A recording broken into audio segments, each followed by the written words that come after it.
Hello dear students, in class 4 we had started our unit 4 unit 9 fraction। और बेटा आपको मैंने बताया था अपनी लास्ट वीडियो में कि हम फ्रैक्शन कैसे लिखते हैं। तो एक बार आपकी बुक में से हम एक बार फटाफट रिवाइज कर लेते हैं कि हमने क्या किया।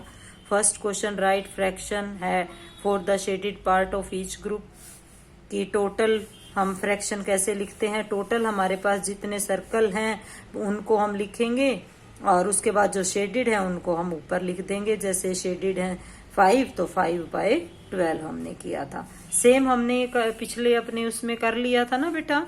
और कंपैरिजन भी हमने किया था। कंपैरिजन भी मैंने आपको बताया था कि हमें कंपेयर कैसे करना है। ठीक है, तो इसके बाद आज हम करेंगे दोबारा से equivalent fraction from a given fraction. इसमें हमें क्या करना है बेटा कि इक्विवेलेंट फ्रैक्शन हमें बनानी है। जो हमें कोई भी फ्रैक्शन दी है उसकी इक्विवेलेंट बेटा मैंने पहले भी आपको बताया था, इक्वल पार्ट्स में डिस्ट्रीब्यूट करना। जैसे अभी आपका ये एग्जांपल देखो आप, इसमें क्या है, एक बॉक्स है और उसके दो पार्ट किए हुए हैं, एक पार्ट शेडेड है और एक अनशेडेड है। तो हम क्या करते हैं, जितने टोटल हमारे पार्ट हैं उनको हम डिनोमिनेटर में लिखते हैं और शेडेड पार्ट को हमने उसमें लिख दिया 1। ठीक है, सेम वही चीज हमने क्या किया अब आगे। अब इसने सेम ऐसा ही एक बॉक्स है, उसके इसने 4 सेम पार्ट कर दिए। ठीक है, जैसे अब हम इस पे लेते हैं एक बार, देखो बेटा, जैसे एक बॉक्स है। ठीक है, इस बॉक्स को हाफ हमने कर दिया, इसमें शेड कर दिया। तो इसको हम क्या लिखेंगे, जो हमारे टोटल पार्ट है उनको हम नीचे लिखते हैं और 1 जो शेडेड है उसको ऐसे लिखते हैं। ठीक है, तो हमने लिखा 1/2। एक ये फ्रैक्शन हो गई। और सेम अगर ऐसा ही एक बॉक्स और लेते हैं हम, और इसने क्या किया, ये हाफ तो था ही, इसके भी हाफ कर दिए। ठीक है, तो हम क्या लिखेंगे, इसमें फ्रैक्शन हमारा क्या बनेगा। और इसमें से क्या है, ये जो पार्ट है 2 ये शेडेड है। तो टोटल हमारे पास कितने हैं 4 और शेडेड हमारे कितने हैं 2। ठीक है, और सेम ऐसे ही एक और जैसे बॉक्स हम इक्विवेलेंट फ्रैक्शन बेटा मैं आपको बता रही हूं, इसको आप ध्यान से देखो। जैसे सेम ये हमारी थी, हमने इसको हाफ किया था। ठीक है, फिर हमने क्या किया, इसका भी हाफ कर दिया। ठीक है, और अब क्या किया, ये भी हाफ कर दिया। अब हमारे पास टोटल जो बॉक्सेस हैं कितने हैं, और इसमें से हमने क्या किया, ये शेड हमने 4 पे हमने शेड कर दिया इन पे। ठीक है, तो हमारे पास टोटल कितने थे 8 और हमने 4 में शेड कर दिया।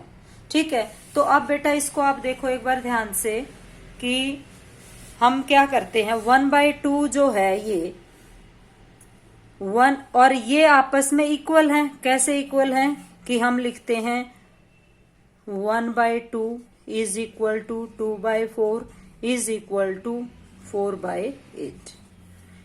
तो कैसे इक्वल है, इक्विवेलेंट फ्रैक्शन हम इसको, जैसे आप देखो बेटा, जो 1/2 है, अगर इसको हम 2 से मल्टीप्लाई कर दे 1 को, और 2 को भी 2 से मल्टीप्लाई कर दें, तो ये 2/4 हमारी आ गई निकल के।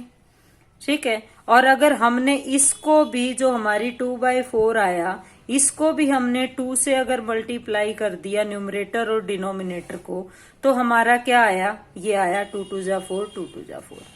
ठीक है, तो हमारा इक्विवेलेंट फ्रैक्शन क्या होता है बेटा, जो डिनोमिनेटर है और न्यूमरेटर है उन दोनों को सेम एक किसी नंबर से जब हम मल्टीप्लाई करते हैं, जैसे अब ये इक्वल इसीलिए हो गया, मान लो हम इसको मैं उल्टा लिखूं, अब 4/8 है, 4/8 को अगर मैं डिवाइड कर दूं 2 से और 8 को भी 2 से डिवाइड कर दूं, तो हमारे पास क्या आएगा,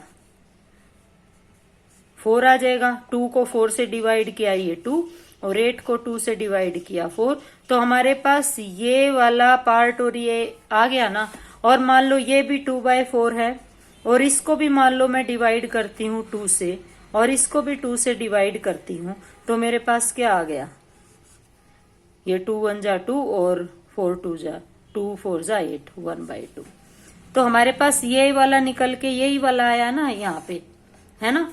तो हम क्या करेंगे बेटा, इक्विवेलेंट फ्रैक्शन जो होता है, आपकी बुक में एक डेफिनेशन है, आप इसको देखो। When we multiply the numerator and denominator of a fraction by the same number other than 1, 0 and 1, we get a equivalent fraction.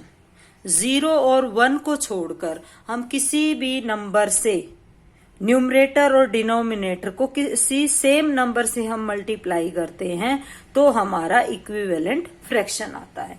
ठीक है, वो दोनों इक्वल होते हैं फ्रैक्शन। जैसे अभी आपको एक एग्जांपल दिया है 3/4, अगर हम 3/4 को 3 से मल्टीप्लाई करें न्यूमरेटर को भी और डिनोमिनेटर को भी, हमारे पास क्या आएगा 9/12। तो हम क्या कहेंगे 3/4 is equal to 9/12। Okay, same here in next example 2/5, अगर हम 2/5 को 4 न्यूमरेटर को भी 4 से और डिनोमिनेटर को भी 4 से मल्टीप्लाई करते हैं तो 4 2 जा 8 एंड 5 4 जा 20, ये भी सेम आ गया। सेम वे ऐसे ही हमें 3/10 का जो हमें इक्विवेलेंट फ्रैक्शन निकालने के लिए हमें 5 से दोनों न्यूमरेटर और डिनोमिनेटर को मल्टीप्लाई किया। तो बेटा इसमें क्लियर एक चीज ये है, जब हमें इक्विवेलेंट फ्रैक्शन निकालना है, ओके, इक्विवेलेंट फ्रैक्शन बनाने के लिए हमें क्या करना पड़ेगा, न्यूमरेटर और डिनोमिनेटर, न्यूमरेटर और डिनोमिनेटर को दोनों को सेम नंबर से मल्टीप्लाई, सेम नंबर से हमें मल्टीप्लाई करना है तो हमारा क्या आ जाएगा,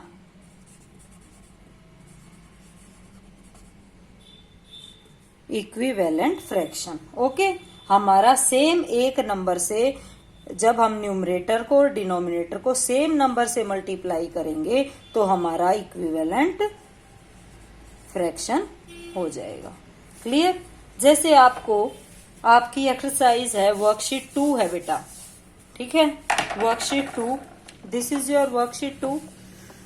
encircle the equivalent fraction in each set of fraction. तो इसमें हमें क्या करना है बेटा, 1/2 एक आपको दिया है, 1/2 में आपको बताना है 2/4 एंड 5/6, 6/12, 9/10 और 3/6।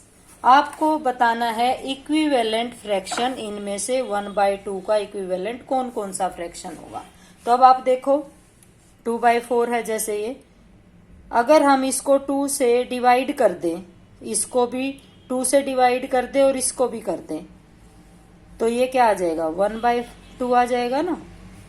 अगर ये 5 है तो ये नहीं है, तो हम इसको क्या करेंगे, ये भी है, और 6 1 जा 6 और 6 2 जा 12, एक ये भी इक्विवेलेंट फ्रैक्शन हो गया। ये नहीं है, ये है, ठीक है, तो आपके ये इक्विवेलेंट फ्रैक्शन हो गए हैं। क्लियर।